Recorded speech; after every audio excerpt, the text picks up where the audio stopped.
안녕하세요. 우리 아담입니다. 찾아주셔서 감사합니다. 항상 건강하시고 평안하시길 바랍니다. 좋아요와 구독으로 응원 바랍니다. 늘 재미있는 우리 아담 들려드리겠습니다. 감사합니다. 옛날 어느 마을에 사는 노부부가 아들 하나를 키워 며느리를 보게 되었다. 며느리를 얼마나 잘 맞아들였는지 그 며느리의 살림 솜씨며 시부모에 대한 효심이 깊어 흠잡을 데가 없었다.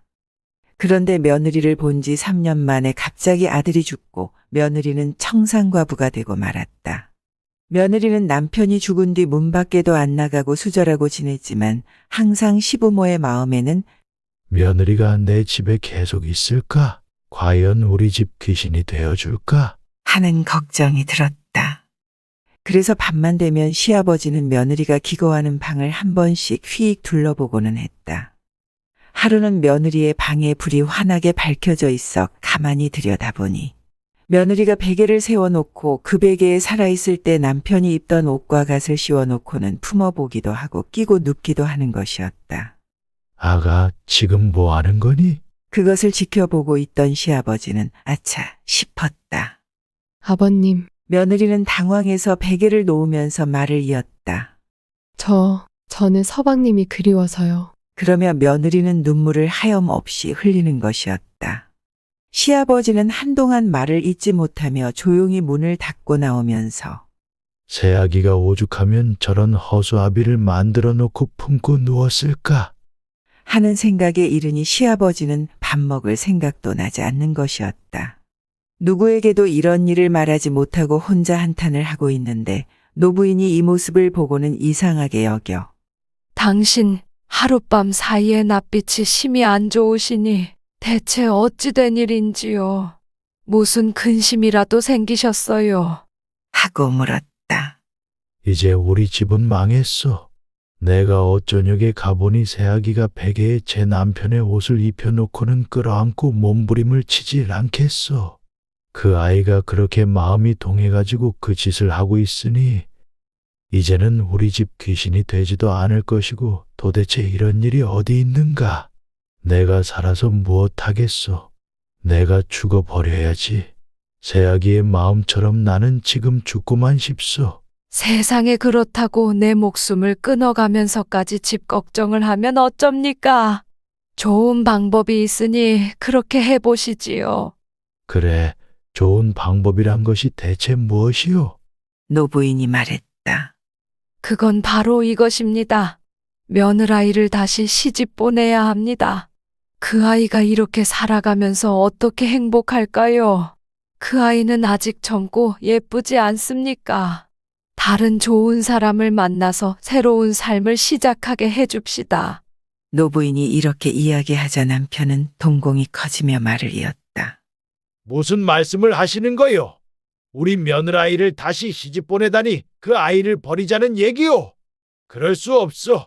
하늘이 두렵지도 않소? 노발대발하며 역정을 내는 남편을 진정시키며 부인은 말을 이었다. 이제는 우리 집 귀신이 되기는 틀렸으니 말 먹이고 소 먹이는 마부를 불러가지고 돈을 쥐어주고 데리고 가서 살라고 합시다. 남편이 듣고는 이건 안 될 말이라며 더욱 분분히 여기는 것이었다.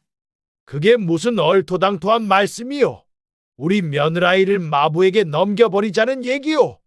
해서 갑자기 며느라기가 사라진다면 동네 사람들이 어떻게 생각하겠소? 가만히 듣고 있는 노부인이 다시금 남편을 달래며 말을 이었다. 다 방법이 있습니다. 들어보시지요. 우선 헛장을 해가지고 시체를 만들어 밤새 배를 앓다가 죽었다고 하면서 다른 사람들 손을 빌리지 말고 당신이 직접 가짜 시체에 염을 하여 관에 넣어 장사를 지냅시다. 남편이 가만히 들어보니 좋은 방비라 여겨짐으로 옳다하며 손뼉을 치며 말하기를. 그래, 당신 말에 일리가 있군. 이렇게 다음날 두 노부부는 합심하여 아무도 모르게 마부를 불러 안방으로 들였다. 네, 대감마님. 무슨 일이십니까? 마부는 눈을 휘둥그레하며 혹시 내가 잘못이나 하지 않았을까 하고 어리둥절하는 것이었다. 내가 부탁할 말이 있는데 나의 청을 들어줄 텐가? 말씀만 하십시오. 여부가 있겠습니까요? 우선 이 돈을 받아라. 네. 이렇게 큰 돈을. 마부는 놀라며 돈을 받았다. 주는 돈이니 받게야 하겠지만 벼랑간에 일어난 일이라 내심 마부는 걱정이 앞서는 것이었다.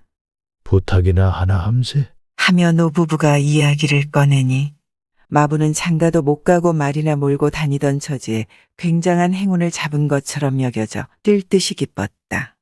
그 달 같은 새댁을 준다고 하니 얼마나 좋은가. 새댁이요? 사별하신 지 얼마 되지도 않아.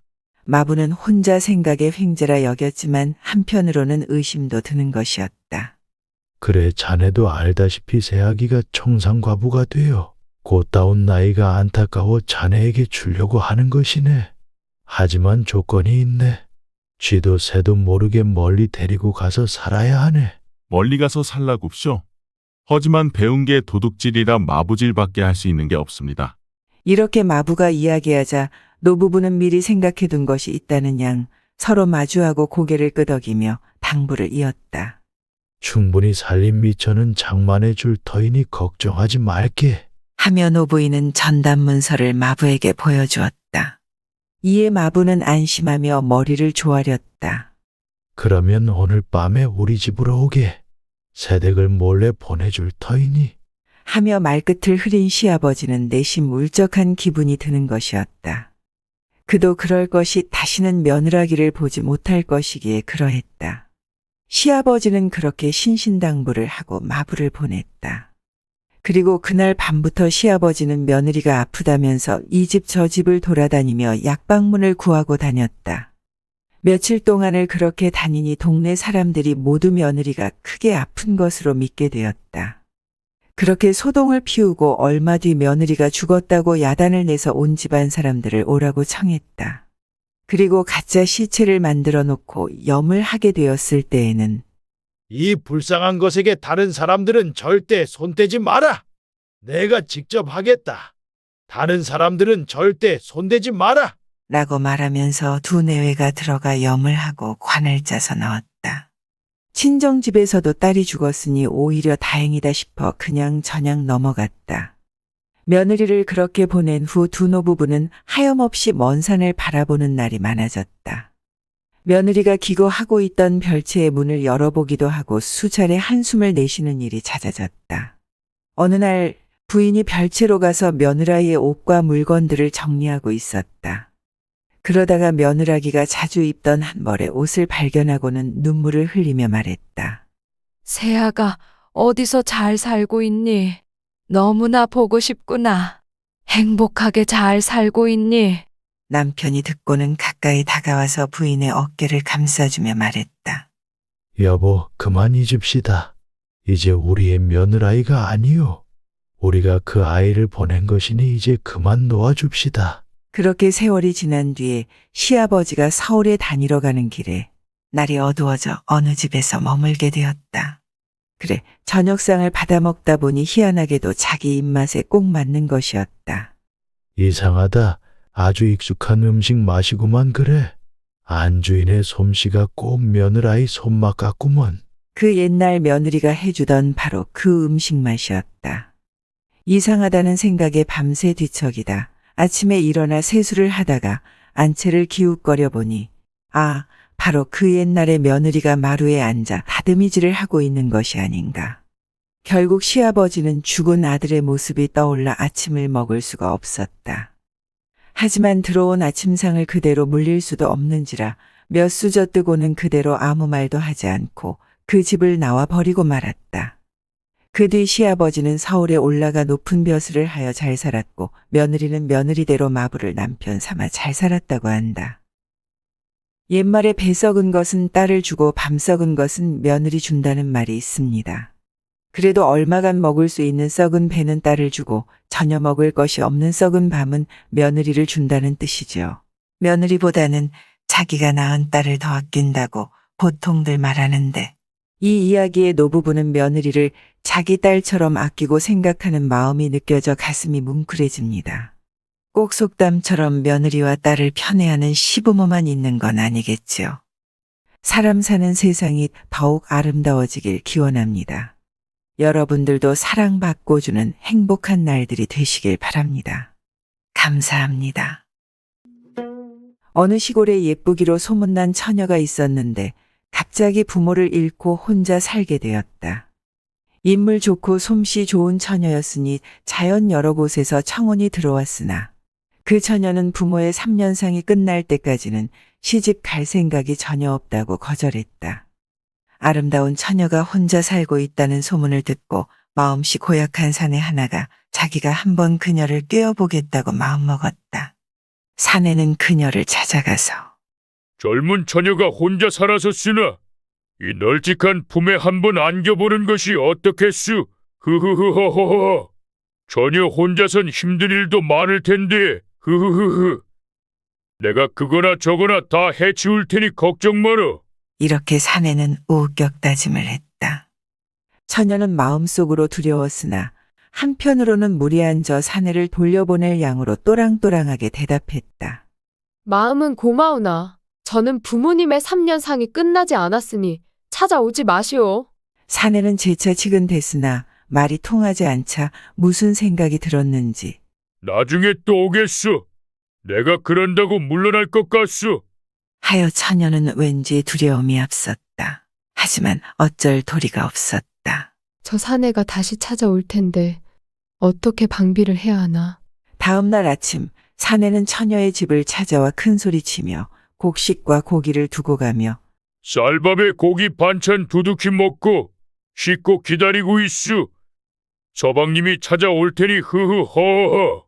일방적인 사내의 행동에 화가 난 처녀는 저놈이 실성을 하였나? 이 백주대낮에 정신 나간 짓도 유분수지. 사내는 그녀를 찾아가서 온갖 선심을 다 써가면서 꿰어봤으나 그녀는 쳐다보지도 않았다. 처녀는 소름 끼치는 말을 듣고 몸서리를 쳤다. 어휴, 저놈 목소리도 듣기 싫다. 아무래도 아랫마을 장정을 불러야 되나? 화가 난 사내는 위협까지 했으나 그녀의 마음을 움직일 수는 없었다. 그래서 최후 수단으로 밤중에 찾아가서 강제로라도 제 아내로 삼아보겠다고 결심했다.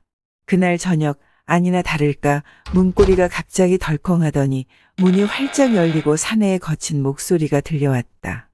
아니, 이게 무슨 짓이오? 처녀 혼자 사는 집에 이렇게 함부로 해도 돼요? 너 나한테 왜 그러냐? 너 없이 살 수 없다고. 내가 그랬잖아. 정신 차리시오. 나는 상중이라고 하지 않았소. 어디 이런 무례한 행동을 하시오? 난 그런 거 모르. 하며 사내는 처녀의 몸을 덮치려 달려들었다. 사내가 처녀의 옷을 찢으려 하자 처녀는 안간힘을 쓰면서 나직하게 자, 잠시만요. 소녀가 직접 하겠사옵니다. 하며 처녀는 사내를 안심시켰다. 찰나에 처녀는 품속에 감춘 칼을 꺼내들어 자신의 목에 겨누며 말을 이었다. 난 이 자리에서 죽겠소? 당장 택하시오. 나가던가 피를 보던가? 예기치 못한 처녀의 행동에 놀란 사내는 두 눈이 휘둥그레지며 이러다 야단나겠구나 싶어 알겠소, 내 칼이다. 하며 방을 뛰쳐나가 저 멀리 사라지는 것이었다. 처녀는 맥이 탁 풀리며 바닥에 주저앉았다. 허나 생각하기론 저 사내가 그냥 물러나지는 않으리라 여긴 처녀는 궁리를 하였다. 아무래도 방비를 단단히 해놔야 할 것 같은데. 궁리 끝에 무슨 생각을 했는지 큰 개를 물동이에 넣고 부엌 아궁이에는 밤을 묻어 놓았다. 그리고 다시 뜰에는 개똥을 잔뜩 주워다 놓고 대들보에는 절구통을 달아매 두었다. 마당엔 멍석을 펴두고 그 옆엔 지게를 놓아두었다. 내 계획대로만 되면 좋을 텐데 참으로 걱정이다. 드디어 밤이 되었다. 비치던 달빛마저 구름에 가려지고 사방이 고요해지자 사내는 살그머니 살인문을 열고 마당으로 들어섰다. 잠시 후 방문을 열려고 했으나 처녀는 문고리를 잠그고 열지 않았다. 왜 이러시오? 동네 사람들을 부를 테요. 빨리 가시오. 사내는 완력을 써서 문고리를 빼고 방으로 들어갔다. 처녀도 이제는 어쩔 수 없게 되었다. 내 다시 왔구먼. 이번에는 그냥은 안 될 거구먼. 아니, 또 왔어? 안 올 줄 알았는데 이러는 법은 없소. 당장 나가시오. 대답할 여지 없이 사내는 그녀의 몸을 덮치려 했다. 그러자 다시금 처녀는 품속에 칼을 잡으려 했다. 미리 알고 있던 사내는 육중한 몸으로 잽싸게 칼을 낚아채고 저고리를 찢었다. 순간 희미한 달빛에 하얀 속살이 비춰지자 사내는 더욱더 씩씩거리는 것이었다. 희야, 야들야들야들하구나, 야. 아니, 이러지 마시오. 방 안은 거친 사내의 숨소리와 훅훅 뿜어대는 입김으로 가득 찼다. 처녀는 절망적인 눈빛으로 사내의 얼굴을 바라보았다. 사내의 눈동자는 악랄하고 탐욕스러웠다. 다 됐구먼. 이제 내 사람이구먼. 사내의 완력에 꼼짝없이 사로잡힌 처녀는 고민에 빠졌다. 처녀는 혼자 생각에. 이걸 어떻게 빠져나가야 하나? 사내는 처녀의 입술을 강하게 물었다. 처녀는 비명을 지르려 했으나 사내의 손이 그녀의 목을 조여왔다. 쥐 죽은 듯이 있어. 아니면 큰일 날 테니. 사내는 낮은 목소리로 위협했다. 처녀는 이제 살아있는 시체일 뿐이었다. 처녀는 비명도 지르지도 못하고 옴짝달싹 못하고 있었다. 내 사람이 되겠소. 사랑한다고 말해주시오. 말을 하고 싶어도 소리가 나오지 않는 처녀였다. 사내는 처녀의 귓가에 속삭였다. 하면 좀 더 부드럽게 대해주겠소. 사내는 처녀의 가슴을 움켜쥐려 했다. 사단이 일어날 것만 같은 찰나 처녀는 눈물을 흘리며 나직한 목소리로 사정을 했다. 당신이 내 얼굴이 고운데 반해서라면 불을 밝히고 내 얼굴을 보아야 할 것이 아네요. 하고 속삭였다. 처녀의 바람과 달리 사내는 그 말이 귀에 들릴 리 없었다. 잠시만 진정을 하고 제 말을 들어주세요. 저도 당신의 모습을 제대로 보고 싶어요. 처녀는 이 위기를 벗어나기 위해 차분히 사내를 달래보려 했었다. 사내는 처녀의 말에 잠시 멈칫하며 그렇소? 그럼 내가 얼른 가져오겠소. 사내는 달라진 처녀의 행동에 가히 만족해하며 부엌으로 불씨를 가지러 갔다. 사내는 불을 밝히기 위해서 아궁이로 가서 불씨를 뒤적이며 입으로는 바람을 불어넣었다. 그 순간 재에 묻어두었던 밤알이 익어서 탁 하고 튀는 바람에 사내는 눈을 한 대 얻어맞고 말았다. 아이고, 아이고, 아이고, 어구구. 그리고 온통 잿가루로 뒤범벅이 되었다. 사내는 갑작스런 일에 놀랐을 뿐 아니라 앞도 보이지 않고 얼굴이 화끈거려 견딜 수가 없었다. 아이고, 여기 어디 물동이가 있을 텐데. 사내는 어둠 속에서 물동이를 찾았다. 찬물로 씻으면 뜨거운 기운이 없어질 것 같아서 두 손으로 붓두막을 더듬자 물동이가 손에 닿았다. 그래서 물을 뜨려고 손을 넣는 순간 계란놈이 손가락을 꽉 물었다. 아이고, 아이고 아프다. 하며 사내는 견딜 수 없는 아픔에 펄쩍 뛰다 엉덩방아를 찧었다. 사내는 아차 쏘갔다는 생각을 하니 화가 치밀었다. 내가 인연을 가만두지 않겠어. 그래서 방에 들어가서 처녀를 혼을 내줘야겠다고 생각했다. 사내는 부엌에서 나왔다. 너 인연, 내가 너를 가만 놔두나 봐라. 혼을 내줄 테다. 화도 나고 급하기도 해서 빨리 발을 내딛다가 그만 개똥을 밟아 미끄러졌다. 엉덩방아를 찧어 아프기도 하거니와 냄새도 고약해서 더욱 화가 치솟았다. 인연이 내 가만 안 놔두겠다. 사내는 벌떡 일어나 마루로 올라섰다. 그 순간 대들보에 다람에 두었던 절구통에 이마를 부딪히면서 무거운 절구통이 아래로 떨어졌다. 사내는 마당으로 뒹굴어 떨어지면서 기절을 하고 말았다. 이때 마당에 펴져 있던 멍석은 사내를 똘똘 말고 지게는 그 멍석을 지고 저절로 가더니 개울 낭떠러지에다가 사내를 내던져버렸다. 이렇게 해서 그 아름다운 처녀는 화를 면하고 부모의 3년상이 끝난 다음 양반집 도련님에게 시집가서 아들, 딸 많이 낳고 잘 살았다고 한다. 옛말에 새도 날려면 움츠린다라는 말이 있습니다. 어떤 일이든지 사전에 만반의 준비가 있어야 한다는 뜻이겠죠. 처녀는 사내가 다시 찾아올 것을 미리 알고 이를 대비하여 화를 면하지 않았을까요? 처녀의 화가 피해간 것처럼 우리가 염원하는 일도 준비하여 원하시는 결과 되시길 바랍니다. 감사합니다. 우리 아담이었습니다. 평안도에 난초라는 명기가 있었다. 얼굴이 천하절색이여 춤 잘 추고 노래 잘하고 기생의 재주로 못하는 것이 없었다. 이때 마침 이 진사는 벼슬을 하여 이곳 강계 땅에 다다랐다. 이 진사는 청렴결백하고 주색에는 담을 쌓은 덕망 높은 선비로 여자 얘기만 들으면 고개를 설레설레 흔드는 사람이었다. 그런데 그의 친구인 김부사는 이 진사가 객지에서 고적할 것을 염려하고 기생수청을 드리도록 분부하였다. 명기 난초가 부사에게 불려왔다. 이 진사는 당대의 문장어거리요. 성품이 활달해서 여자나 재물에는 전혀 관심이 없는 분인데 이번에 내가 그 양반을 모시되 내가 만약 그 양반과 하룻밤만이라도 관계를 맺게 되면 상을 내릴 것이니 내 수단껏 해보아라. 다음 날부터 기녀 난초는 강계 부사의 분부대로 이 진사를 모시고 이곳저곳으로 강계에 수려하고 빼어난 산수를 구경하러 다녔다. 그 후로 난초는 이 진사와 한 이불 속에서 잠을 자고 낮이면 한 밥상에서 밥을 먹으면서 그림자같이 따라다녔다. 어허, 귀찮구나. 오늘만은 부사에게 가서 수청이라도 드리고 오려무나. 하고 이 진사는 짜증을 부리기도 하였으나 난초는 막무가내로 떨어지지 않는 것이었다. 그렇게 몇 싹이 지나자 난초의 사랑과 정성으로 이 진사도 정이 쏠리는 모양이었다.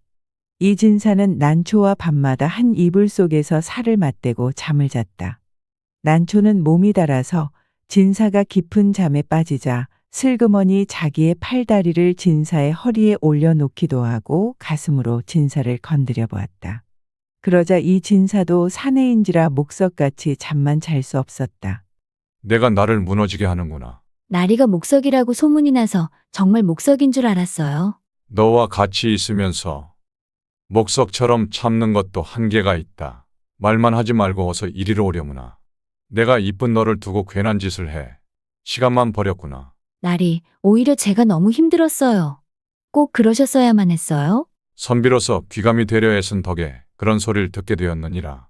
하지만 이런 절세미인을 두고 어찌 숱한 날을 버틸 수 있겠느냐. 너와 함께 한 지도 꽤 되었구나. 네가 갖고 있는 기술을 나한테 한껏 부려보려무나. 나리, 제가 나리한테 술수를 쓴다면 아마 정신을 못 차릴 것이옵니다. 진사와 난초는 그동안 참았던 몸과 사랑을 다시는 찾아오지 않을 것처럼 뜨겁게 불살랐다. 진사와 난초는 매일 서로를 놓지 않았다. 처음이 힘들지 이젠 서로 없으면 죽을 것처럼 떨어지질 않았다. 나리, 이렇게 사랑이 충만한 분이 어찌 그리 참았어요? 내가 나를 이렇게 만들었느니라. 어떤 때는 난초를 놓아주지도 않고 몇 날 며칠을 방에서 나오지 않았다. 며칠 후 이진사는 강계의 경치 좋은 곳에 오면 난초를 불러 술을 따라 부어라. 어허허, 과연 내 강산이로고. 선수가 수려하니 대장부 큰 뜻인들 어이 펴지 못할 소냐. 오늘도 한 잔, 내일도 한 잔, 고기보다 맛 좋은 산채나무를 안주 삼아 탁주 사발을 기울여 봅세. 하며 파한 데서 하는 것이었다. 나리, 오늘은 어디로 소풍을 갈까요? 내가 가고 싶은 곳으로 가려무나. 난 너만 있으면 되느니라. 어딘들 시를 소냐. 뒷산 폭포가 있는 널찍한 바위에서 놀아보아요. 여기가 무릉도원이구나. 여기 누워 하늘을 지붕 삼아 구름을 이불 삼아 누워 산들바람에 너와 나의 몸을 맡겨보자꾸나. 네, 저도 나리와 함께하니 부러울 것이 없습니다. 난초야, 이리 너를 안고 살을 맞대고 앉아있으니 나라님이 부럽지 않다. 나리, 저도 나리와 이렇게 있으니 어느 선녀 부럽지 않습니다. 바람이 맑고 달이 밝은 밤을 당하면 의뢰의 난초에게 노래를 부르라 하고 자신도 음주가무를 즐겼다. 이제는 이 진사나 난초도 정이 들 대로 들어서 매우 두터워졌다. 어느덧 꿈 같은 세월이 6달이나 흘러갔다. 어느 날 이 진사는 난초에게 말하기를 수일 후면 내가 동주로 떠나야 할 날이로구나. 하며 섭섭한 마음을 감추지 못했다. 이러면서 그는 계속 입을 열었다. 우리가 수일이 지나는 동안에 한 금침 속에서 함께 자고 먹고 하였으니 너와 나 사이의 관계를 모르는 이가 없을 것이다. 하오나 소첩은 그런 것쯤은 아무 개의할 바가 못 되옵니다. 기녀 난초는 울면서 이어 말하기를 아니옵니다. 나리가 떠나가면 사람들은 나리를 잊을 것이니 개의치 마세요. 저 난초와의 정을 가끔씩 생각해 주시면 전 그걸로 좋카옵니다. 네가 그리 말을 하니 내가 무안해지는구나. 내 너를 데리고 가지 못함을 꾸짖는 것 같구나. 아니에요. 그런 생각일랑 마시고 마음 편히 가시어요.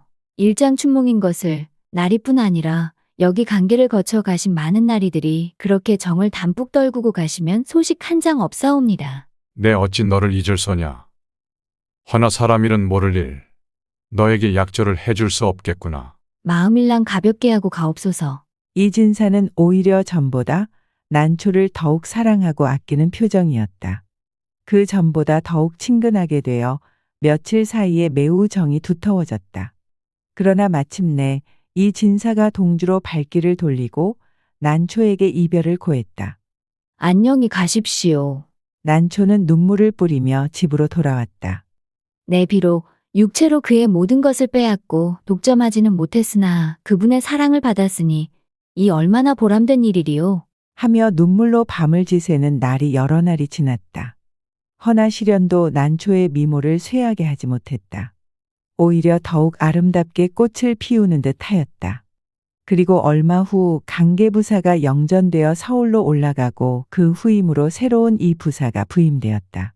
이 부사는 강계에 부임하자 그도 호남아인지라 강계의 관기들을 모조리 불러들였다. 수백 명 기녀들의 선을 보는 중에 군계일학으로 뛰어난 난초를 발견하고 이 부사의 입이 딱 벌어졌다. 내 이름이 무엇인고? 난초은 이 말을 조아리며 청아한 목소리로 대답했다. 난초라고 하옵니다. 오호, 가히 경국지색이로구. 내 오늘부터 관가에 들어 나의 수청을 들도록 하라. 이 부사는 난초를 보는 순간 미색에 흠뻑 빠져 그녀에게 당장 수청을 들라 했다. 나리 소첨 난초 들었사옵니다. 그래 어서 들라. 달빛에 비친 너의 얼굴이 더욱더 예쁘구나. 내가 너를 만나려고 이 강계로 왔나 보다. 허허허. 하면서 이 부사는 난초를 번쩍 안아 이부자리에 눕혔다. 사또. 하면서 난초는 이 부사 품을 파고들었다. 그날 이후로 부사는 난초를 관가에 머무르게 하였다. 그녀의 나무랄 데 없이 아름다운 얼굴을 가까이 두고 보자는 것이었다. 이러한 지 4, 5일이 지난 후 어느 날 밤이었다. 별청에 머물러 있던 난초가 갑자기 이 부사의 내실로 찾아왔다. 밤이 이슥하도록 깊었는지라 이 부사는 의아한 생각으로 난초를 맞아들였다. 내 어인 일로 왔느냐? 한동안 잠자코 있던 난초가 비로소 입을 열었다. 오늘 밤에 사또를 가까이 모시고 싶어서 체면불구하고 왔나이다. 저도 모르는 사이에 부사께 더 깊은 정이 들었사옵니다. 부사를 모셔보니 참으로 대장부이시라 첩이 어찌 사모하는 심정이 없겠사옵니까? 하는 난초의 대답이었다. 이 부사는 내 마음이 정 그렇다면 동침을 해도 무방하리라. 하고 이 부사는 그날 밤 난초와 한 금침 속에 들었다. 아니 내가 청할 때만 오더니 오늘은 내가 자청하여 오니 내 일이 기쁘구나. 사또께서 바쁘시어 요즘 저에게 너무 소원하신 것 같아 소첩이 용기를 내어 싸웁니다. 허허허 그랬더냐. 사또, 오늘 밤 저의 외로움을 달래주세요. 사또께서 바쁘신지라 너무도 외로웠습니다. 그래 앞으로 자주 찾아오너라. 이렇게 둘은 꿈 같은 시간을 보내고 세월은 쏜살 같이 지나가 부사의 상경 날짜에 이르렀다. 난초야. 내 떠날 날이 며칠 남지 않았다. 너의 머리를 올려주고 백년해로 하려 하니 나와 같이 떠나자꾸나. 하며 자기의 심정을 밝혔다. 그러나 난초는 머리를 설레설레 흔들며 응낙하지 않았다. 소첩이 만약 서울로 사또를 모시고 간다하오면 홀로 사는 이만 못하오리다. 차라리 지금 이별을 하는 것이 나을 것이옵니다. 이 부사는 대경실색하여 난초의 심정을 헤아리고자 물었다. 왜 그러느냐? 내가 이제 싫어진 것이냐? 말을 해보아라. 내 능히 들어줄 터이니. 하여 난초는 떨리는 입술을 간신히 열며 말을 이었다. 소첩, 어찌 부사님과 함께 가고 싶지 않겠사옵니까? 천리길 만리길도 따라가고 싶사옵니다. 허나 인연의 팔자가 기구하여 부사께 누가 될까 염려되옵나이다. 그게 무슨 소리냐? 알아듣게 차근히 말해보아라. 차분히 달래는 부사의 말을 듣고 난초는 진정하며 말을 이었다. 사실은 소첩에게 정인이 있었사옵니다. 헌데 혼담이 오고 가는 사이에 벼랑간에 급사를 하여 백방으로 알아본 결과 소첩의 팔자가 기구하여 정혼을 하여 살게 되면 상대가 대개 죽어간다고 하옵니다. 어찌 저만의 욕심으로 부사의 목숨을 위해 할 수 있겠사옵니까? 크크크크. 차분히 이야기를 들은 부사는 안타깝다 생각하였지만 다시금 드는 생각이 어찌할 도리가 없다고 생각이 드는 것이었다. 하여 난초를 품에 안고 달래주면서 상심하지 마라. 내 기어이 너를 버리지는 않으리니. 하고 그녀를 위로하였다. 며칠 후 이 부사는 서울로 올라가는 날 난초의 두 손을 잡고 이별을 고하였다.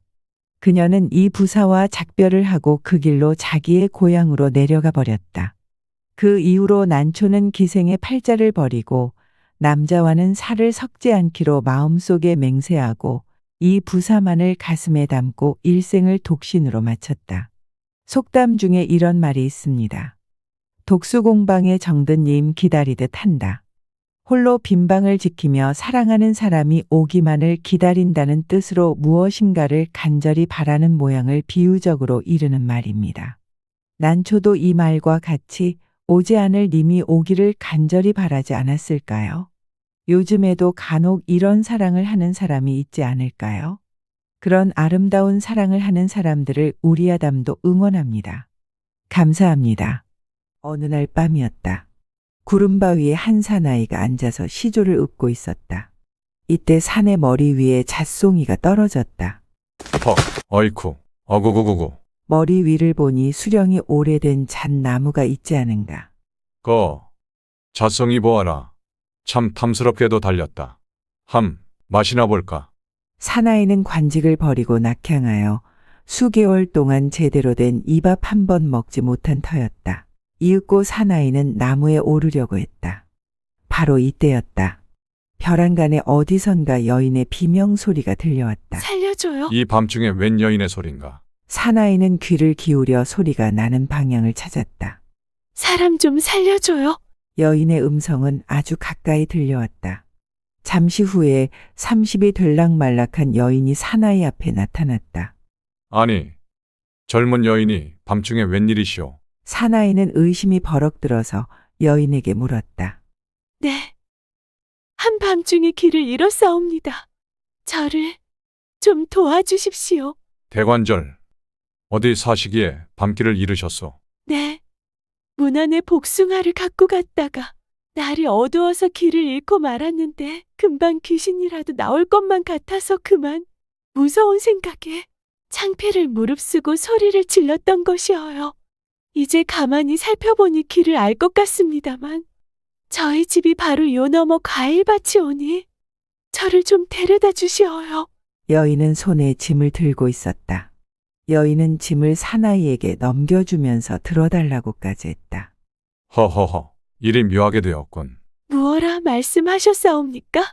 아니요, 혼잣말이요. 어디요, 갑시다. 여인의 청을 거절하지 못한 사나이는 여인을 따라 밤길을 더듬어 나갔다. 여인을 따라 집 안으로 들어가니 식구라고는 아무도 없었다. 이 외딴 곳에 혼자 사시오. 일찍이 지아비와 사별하고 홀로 지내고 있습니다. 내가 괜한 걸 물어봤어. 미안하오. 아닙니다. 괴념치 마시고 편안히 계십시오. 여인은 조촐한 주안상을 차려내왔다. 사나이는 여인이 따라주는 술과 음식을 배불리 먹고 그 밤을 여인과 즐겼다. 온우의 정을 한껏 누린 것이다. 이튿날 아침에 사나이가 돌아가려 하니 여인은 수십 냥의 돈까지 내어주었다. 나으리, 어두운 밤에 길을 헤매어 동물의 밥이 될지도 모르는 여인네를 구해주셔서 저의 감사의 표시이니 받아주셔요. 하지만 성격이 대쪽 같은 사나이는 돈을 받으려 하지 않았으나 여인은 막무가내로 손에 쥐어주는 것이었다. 어허, 이러지 마시오. 이러면 내 민망하오. 할 수 없이 사나이는 돈을 받아가지고 집으로 돌아왔다. 그로부터 사나이는 매일 밤 그 여인의 집을 찾아가서 여인과 달콤한 밤을 보냈다. 여보, 내 오늘도 잊지 않고 찾아왔어. 서방님, 오시느라고 수고하셨어요. 어서 안으로 드시지요. 오늘은 아랫 마을에서 술을 담가 맛있게 익었다 하여 서방님 생각에 제가 한 동이 사왔어요. 마음 편히 드시고 즐겁게 묵고 가세요. 허허허, 그래야 되겠구려. 내 당신을 만나지 않았으면 무슨 낙으로 살았을까 하오. 서방님도 아무 걱정 마시고 편안히 쉬었다 가시면 전 그걸로 만족하옵니다. 미안하구려. 내 여기서 눌러 살고 싶지만 그럴 수 없어 미안하오.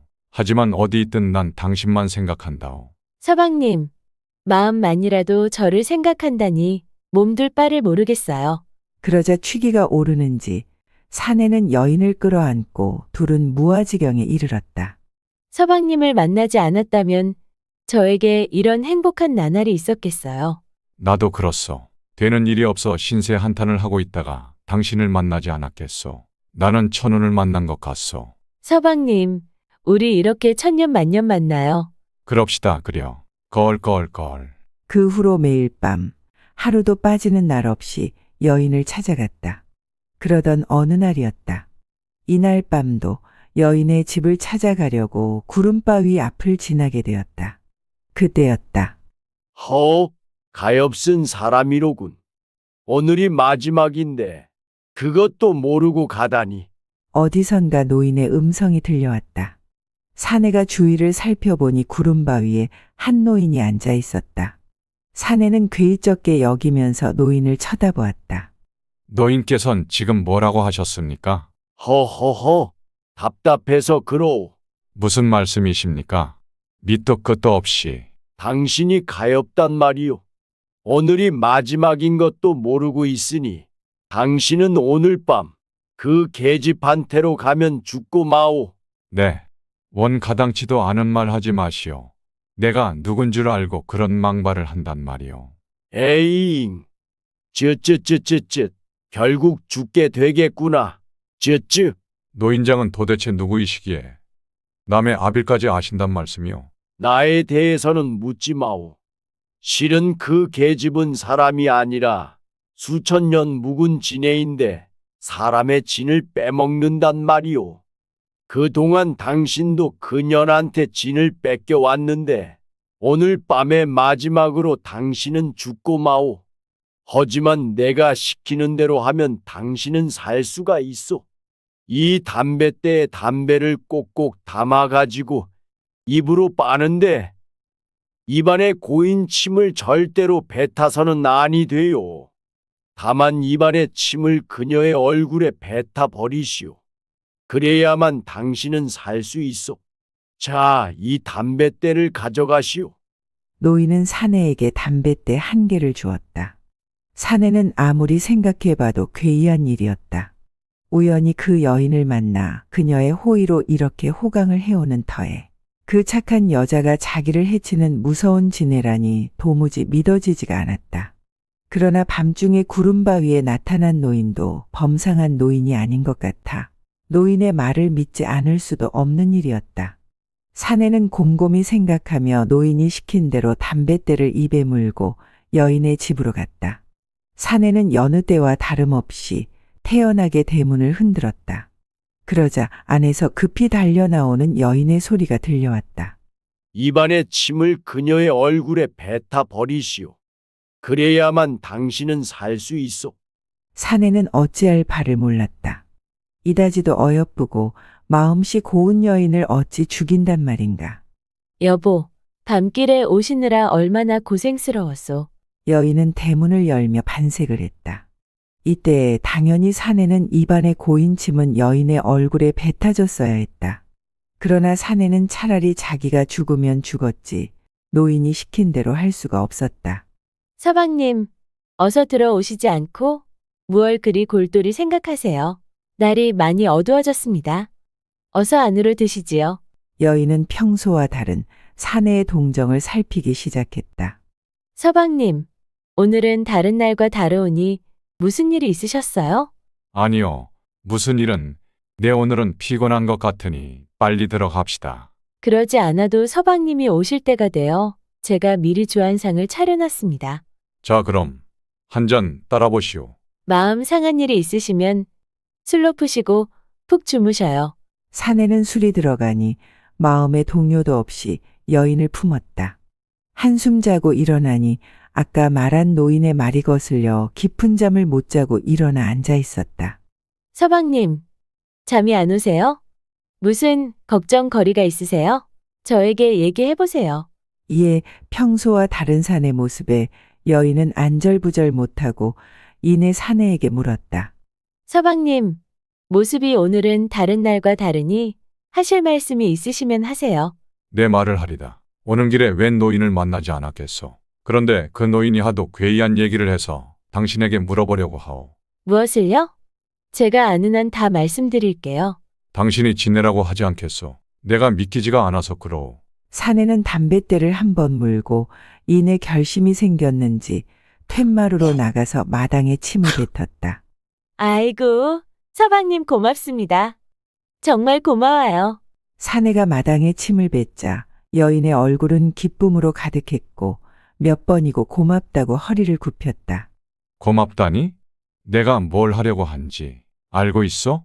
실은 서방님이 아까 만났던 노인의 말대로 저는 지네입니다. 그리고 그 노인은 천년 묵은 지렁이옵니다. 그런데 제가 먼저 사람이 되는 것을 질투해서 서방님을 시켜서 저를 죽이려 했던 것인데 서방님은 저를 살려주셨사옵니다. 그 은혜를 무엇으로 갚아야 할지 여기 돈만냥이 있사오니 거두어 주십시오. 여인은 많은 돈을 내어놓았다. 사내는 어리둥절했다. 꿈인지 생시인지 분간할 수가 없었다. 만냥이라면 엄청난 액수였기에 말이다. 만냥이요? 받을 수 없어. 서방님, 서방님은 저희 정체를 알고도 저를 품어주셨사옵니다. 하여 약소한 저희 마음이라 생각하시고 꼭 받아주시옵소서. 아니요, 받을 수 없어. 이런 큰 돈을 받을 수 없어. 당신과 이렇게 오래오래 보길 바라오. 서방님, 하며 말끝을 흐리는 여인이었다.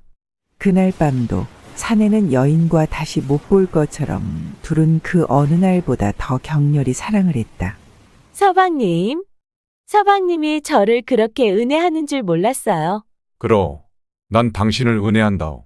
둘은 다시는 없을 것처럼 서로를 황홀경으로 몰고 갔다. 사내는 단꿈을 꾸고 아침 새소리에 슬며시 잠이 깼다. 옆에 있길 바라는 듯 사내는 손길로 더듬더듬 여인을 찾았다. 허나 잠시 전까지 같이 있던 여인은 온데간데 없고 돈만냥만 덩그러이 있는 게 아닌가. 문 밖으로 뛰쳐나간 사내는 여인을 불러보았지만 대답은 없었다. 사나이는 허망하기만 했다. 우리 속담에 사나운 개도 먹여주는 사람은 안다라는 말이 있습니다. 아무리 사나운 개라도 저를 먹여주는 사람만은 알아서 꼬리치며 반갑게 대한다는 뜻으로 자기에게 은혜를 베풀어주는 고마운 사람을 알아보지 못하는 것은 짐승만도 못함을 이르는 말이죠. 사람이 되고픈 지네는 고마운 마음을 금전으로 보상하였습니다. 사나이 또한 지네에게 신세를 진 것을 잊지 않았죠. 서로가 서로의 은혜에 보답하는 이런 아름다운 이야기가 참 마음을 따뜻하게 합니다. 오늘날 우리 아담도 이 이야기처럼 여러분들에게 좋은 이야기로 보답하고자 하는 마음입니다. 우리 아담 들어주셔서 감사합니다. 옛날 서울에 이판서의 집에 기다리던 귀한 5대 독자가 태어났다. 어려서부터 얼굴이 배곡 같고 눈동자가 빛나는 품이 보통 인물 같지 않았다. 이만하면 제주도 천재일 것이다. 이렇게 생각한 이판서는 아들에게 5살 때부터 글을 가르쳤다. 그러나 하늘 천 하나를 100번 일러주어도 깨닫지를 못했다. 이상하다. 혹시 천재는 늦게 되는 수가 있나? 이판서는 몇 해를 그대로 두었다가 다시 가르치기를 시작했는데 여전히 마찬가지였다.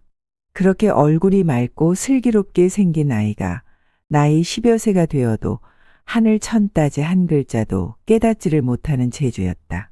하늘천? 따지. 석 달을 두고 천자문 몇 기절을 일러주어도 잊어버리고 쓰지도 읽지도 못하는 것이었다. 이 자식이 평시에 저희끼리 짓거리는 걸 보면 쥐 까먹을 소리를 잘하면서도 책을 펴놓고 글자만 대하면 이맛살을 찡그리고 글을 싫어하니 어찌해야 좋담. 그저 일구월심, 근심만 하였다. 선생을 바꿔보기도 하고 서당을 옮겨보기도 했지만 아무 소용이 없었다. 대대로 내려오는 문장가요. 선비 집안 이건을 내 어찌 주고 조상을 배울 수가 있을까? 이렇게 우라병이 생길 지경이었다. 그렇게 세월은 흘러 대국의 나이 18살에까지 이르렀다. 대국이를 장가를 보내야 할 텐데 어느 집에서 글도 모르는 사위를 보겠는가? 그러던 중 그때 읍에서 약간 떨어진 총가의 큰 부자여 좌수를 지낸 아전이 있었다. 이 홍좌수가 대단히 현철한 딸을 두었다는 말을 듣고 이 판서는 통혼을 하였다. 이 판서 집에 걸맞지 않았지만 대국이 그를 모르는지라 며느리 될 아이가 현명하고 똑똑하다는 말에 통혼을 하게 되었다. 다행히 이 판서댁이 명성이 자자한 집이라 대국이 장가가는 데는 큰 어려움은 없었다.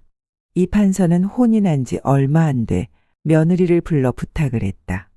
아가, 내 남편이 글을 못 깨우치니 내가 도움을 주면 좋겠구나. 아버님, 제가 힘껏 노력해 보겠습니다. 그래 아가, 너만 믿겠다. 대국은 석 달이 되도록 아내의 방에서 자고 일어나면 마루 끝에 나가 앉아 하늘만 쳐다보기가 일쑤였다. 날마다 그렇게만 계시면 갑갑하시지 않아요? 그래도 사람이란 글을 해야 되는데 책이라도 좀 보아보시지. 대국은 한숨을 쉬며 대답하였다. 글쎄, 나란 사람은 말은 할 줄 알아도 글 재주가 없어서 천치라오. 그래서 아버님도 포기했는데 다그치지 마시오. 그놈의 글을 알아야 할 텐데 지금도 책하고 글이란 말만 들어도 가슴이 울렁울렁하고 머리가 아프구려. 제발 글소리를 안 할 수 없겠소? 그래도 글을 배우셔야 되지요. 저 사랑방에서 아이들이 글을 배우고 있으니 나가셔서 글을 배워보시지요. 이 말을 들은 대국이는 버럭 화를 냈다. 나보고 글소리를 말라고 부탁했는데 왜 또 글소리를 하는 거요? 병이 날 지경이오. 그가 금방 머리를 싸매고 드러눕자 아내는 기가 막혔다. 옆에서 지켜보던 이 판서는 아가, 내가 많이 힘들겠구나. 너에게 큰 짐을 지우는 것 같아 미안하구나. 아버님 너무 걱정 마셔요. 차츰 시간이 가면 좋은 날이 올 거예요. 그래, 말이라도 그리해주니 내 맘이 한결 안심이 되는구나. 원래 홍 씨는 보통 여자가 아니었다. 내정에서 특별히 글을 배워 성취한 홍 씨는 여자의 처지인 만큼 자중해서 그를 숨기고 있는 것이었다. 그런지라 남편의 무식을 깨우쳐주고 싶은 지성이 예사일 리 없었다. 남편 앞에서 글이란 말도 못하게 된 홍 씨는 이것저것 궁리를 거듭하다가 마침내 다른 방도 하나를 생각하였다. 서방님, 심심하니 일이나 좀 거들어 주시겠어요? 이렇게 남편을 꿰어 동산에 나가 채소밭을 가꾸며 목화를 심어 길쌈을 하는 등 일터로 이끌었다. 어떤 날에는 아내 홍 씨는 남편에게 옛날의 시조 몇 구절을 불러 흥얼댔다. 또 삼국지 몇 대목에서 얘기를 줄여 들려주었다. 이때까지 내가 해온 이야기를 알아듣겠소? 그녀는 이렇게 물어보았다. 그거야 못 알아들을까? 글은 싫어도 그런 얘기는 퍽 재미있는데 얼마든지 해주구려. 그리고 당신이 늘 흥얼대는 그 노래도 좋아. 나도 좀 해봤으면. 이 말을 들은 아내는 미소를 지으며 말했다. 서방님, 실례지만 당신은 천치라더니 그런 얘기는 잘 잊어버리지 않으시나 보네요. 어디 서방님도 얘기를 좀 해보세요. 그랬더니 남편도 얘기를 내놓는 것이다. 이때껏 아내가 해온 온갖 얘기를 잊어버리지 않고 삼국지의 내용까지도 모두 얘기를 하는 것이다. 이렇게 이야기를 하고는 노래는 못할까 보냐는 식으로 아내에게서 들은 노래, 즉 번역된 시를 전부 입으로 부르는 것이었다. 남편에게 이러한 숨은 재주가 있음을 발견한 아내는 얼마나 기쁘고 놀랍던지 서방님, 글이 싫다더니 지금 서방님이 입으로 외우는 것이 모두 글이지 뭐야요?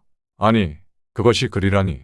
나는 하늘 천따지라든가 천지, 현황 같은 것만 글인 줄만 알았는데 그 몇 천 권 책 속에 들은 그놈의 글자를 어떻게 전부 배우고 외우고 할까 걱정부터 돼서 글이라면 미리 가슴이 울렁거리던걸. 아내는 또 한 번 미소를 지었다. 그런 게 아니에요. 글이란 요새 우리끼리 한 얘기나 노래를 글자로 적은 것이 글이지. 그렇게 글자만을 외우는 것이 아니에요. 얘기가 글이라? 그럼요. 그럼 제가 내일 책 속에 들은 얘기와 노래를 들려드릴게요. 그걸 얼마든지 기억하시겠어요? 그야 하지. 대국은 쾌히 대답하였다. 이리하여 마침내 아내는 자기 집에 쌓여 있는 모든 서적, 이를테면 사서삼경이니 사기열전이니 고급 명연들의 시집, 문집 등을 서책에서 골고루 뒤져내어 얘기와 노래로 만들어가지고 밤낮으로 남편 대국에게 들려주기에 힘을 썼다. 그러자 이 대국은 더욱 가지각색인 얘기와 노래에 취미를 붙이게 되었다. 그 얘기가 어디서 나왔어? 이 책 속에 들어있지요. 그 노래는? 이 책이 글장 속에. 이와 같이 이야기로부터 책으로 취미가 옮겨가기 시작했다. 좀 더 깊고 좀 더 세밀하게 모든 사건의 내용을 알자면 아내에게서 듣느니 보다 직접 내가 책을 보아가지고 이모저모 가려운 속까지 파보고 싶은 의욕이 불지펴지는군. 동시에 글자를 알고 싶고 기록하고 싶어 못 견디게 되었다. 그러기에 모든 책의 내용을 대강은 이야기로서 아내에게 들은 바 있는지라. 그만큼 알고 있는 내용에 대하여 글자만을 깨치기란 극히 쉬운 일이었다. 이리하여 마침내 이대국은 수년 동안에 산더미처럼 쌓인 모든 책을 일일이 통달하고야 말았다. 이때 이것을 본 이판서는 아가, 어찌된 일이냐? 대국이가 저렇게 틀어박혀 책을 읽으니 이게 꿈이냐 생시냐? 아버님, 서방님이 머리가 나쁜 것이 아니라 공부하는 방법이 다른 것뿐이에요. 그래, 그렇고 말고 나도 바보는 아니려니 했지만 도통 글을 몰라 마음을 애태웠다. 다 네 덕이다. 아버님 이제 시작이에요.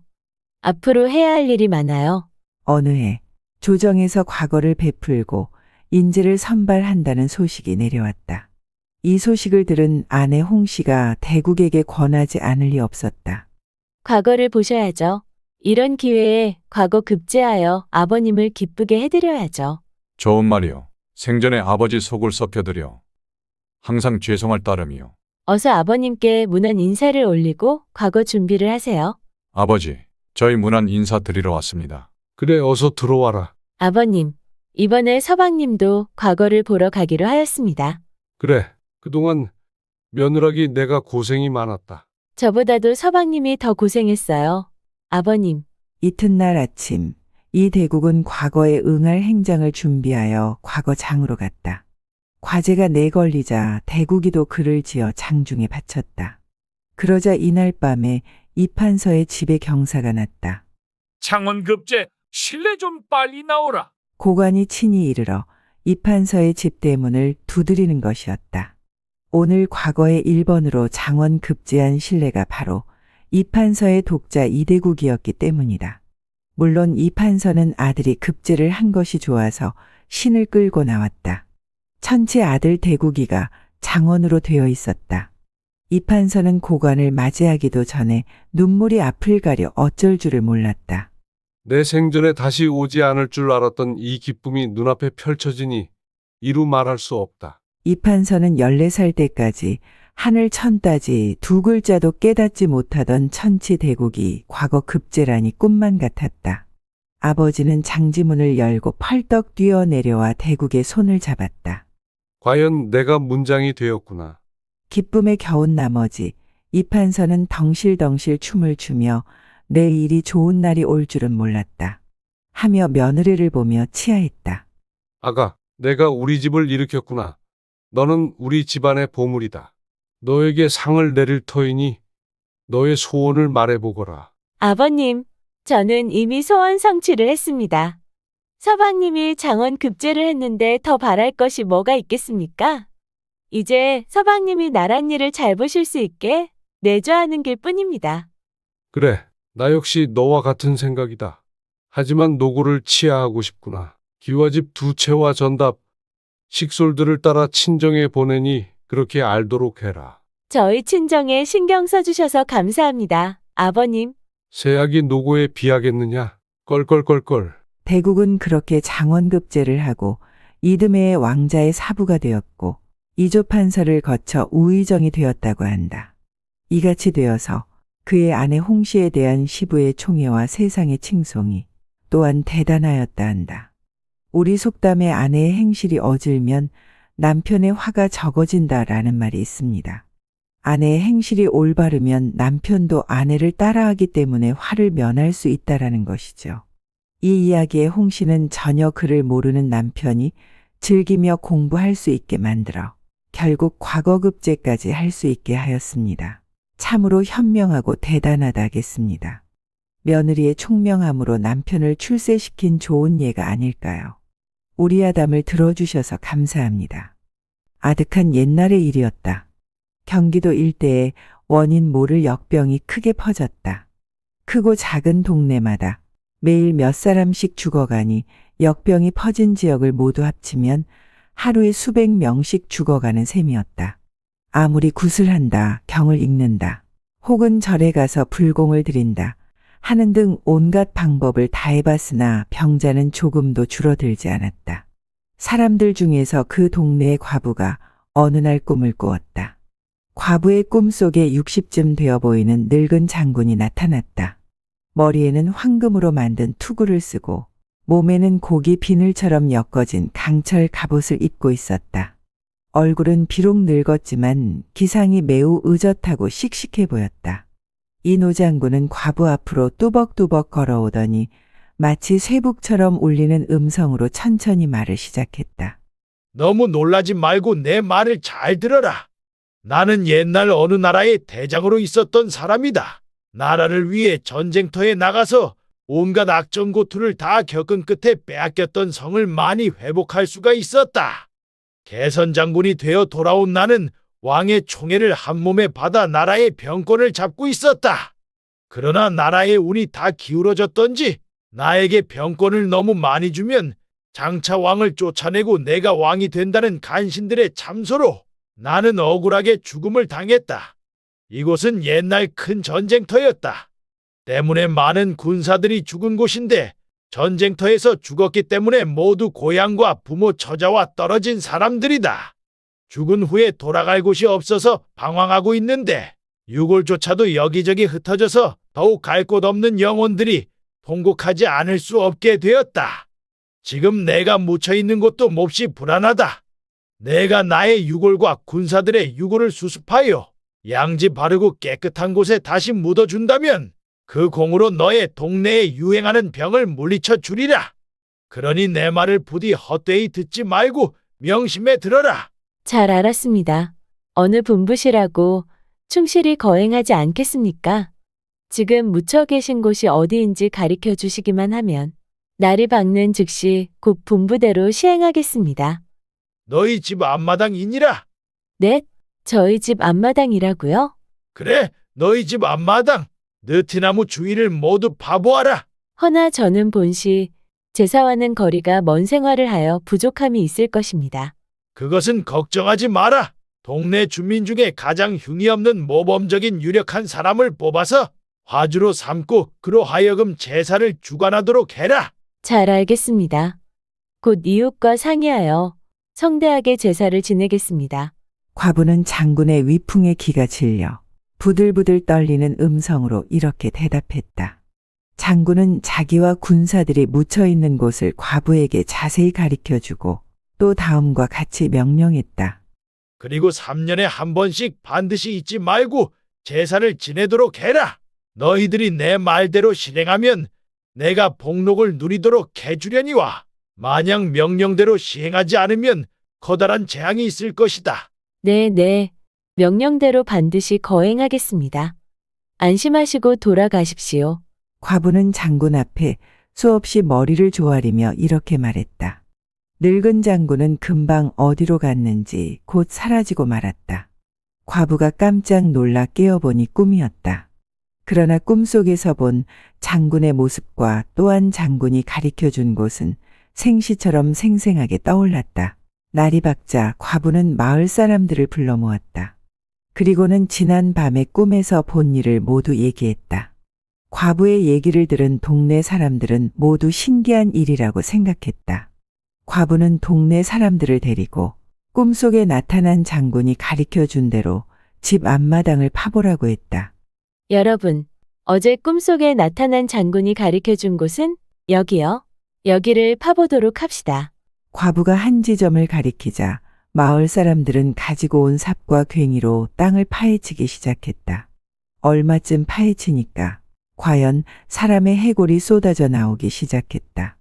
그리고 그 유골들을 양지 바르고 깨끗한 땅을 찾아 정중히 다시 묻었다. 이제 화주를 삼아야 할 사람을 뽑아야 하는데 이 동네에 사는 사람으로 가장 흉이 없고 모범적인 유력한 사람을 뽑아야 합니다. 누구 없습니까? 이때 동리 사람들이 건실하고 모범적인 사람을 이구동성으로 추천하였다. 젊은 청년으로 기골이 장대하고 흠잡을 데 없는 사람이었다. 하지만 젊은 청년이 화주가 된 일이 없는지라 과부는 내심 고민이 되었다.